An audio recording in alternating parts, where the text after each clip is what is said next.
మీరు ఇక్కడ వెనకాల చూస్తున్న ఆవిడ పేరు నందిని రాయ్. అయితే ఆమె ఏదైతే వీడియో ఒకటి వైరల్ అవుతుంది, ఫస్ట్ మీకు ఆ వీడియో చూపిస్తాను, దాని తర్వాత మీకు దానికి సంబంధించి ఫుల్ డీటెయిల్స్ ఇస్తాను. సో మీరు వీడియో చూడండి.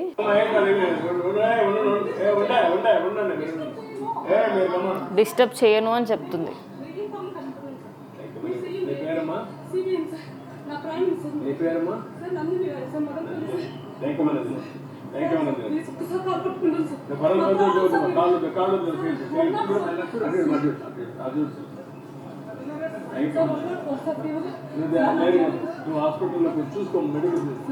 సో మీరు చూస్తే ఇలా ఆవిడ ఆ వెనకాల పరిగెడుతూ వచ్చిందనమాట. అంటే మొత్తంగా చూసుకుంటే మనకి ఆవిడ ఎంత అభిమానం ఉంటే ఇంత దూరం పరిగెత్తి వస్తుంది. తను చూడొచ్చు, తను ఎంత ఫాస్ట్గా పరిగెట్టింది. మీకు పిక్చర్ చూపిస్తాను, మీకు క్లియర్గా అర్థమైపోతుంది.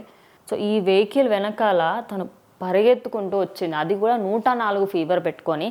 అయితే తినకు సంబంధించి ఏంటి అంటే సీఎం చంద్రబాబు నాయుడు ఎవరైతే ఉన్నారో ప్రజెంట్ రేపు ప్రమాణ స్వీకారం చేయబోతున్నారు. ఒక మీటింగ్ నుంచి బయటకు వెళ్తున్న సమయంలో హాస్పిటల్ నుంచి బయటకు వచ్చేసి తను పరుగులో ఆయన దగ్గరికి రావడం, నేను డిస్టర్బ్ చేయను, అప్పటికి వాళ్ళ బాడీ గార్డ్స్ ఆపడానికి ప్రయత్నించినప్పటికీ కూడా ఆగకుండా వాళ్ళని అంతా తోసేసుకొని నేను ఏమనను సార్, నేను డిస్టర్బ్ చేయను, ఏం చేయను అని చెప్పడం జరిగింది.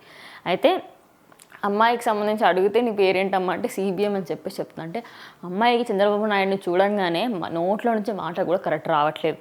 కాళ్ళు పట్టుకుంటున్నాను సార్, మీరు నా దేవుడు సార్, మీరు నా దేవుడు సార్ అని అంటూనే ఉంది. మీరంటే నాకు ప్రాణం సార్, మీరంటే నాకు ప్రాణం సార్ అంటుంది. కానీ కాళ్ళు మొక్కడానికి వెళ్తుంటే చంద్రబాబు నాయుడు ఉన్నతనంతో అసలు కాళ్ళ దగ్గర వరకు కూడా రానివ్వలేదు. ఎందుకంటే ఒక మహిళ కాలు పట్టుకోవడం అనేది ఎప్పటికీ కరెక్ట్ కాదు.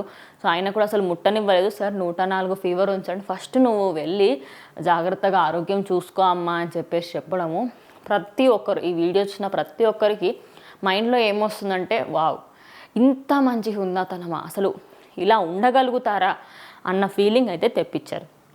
మీరు చూడండి, 104 ఫీవర్ ఉంటే ఇవ్వలేని పరిస్థితి ఉంటుంది.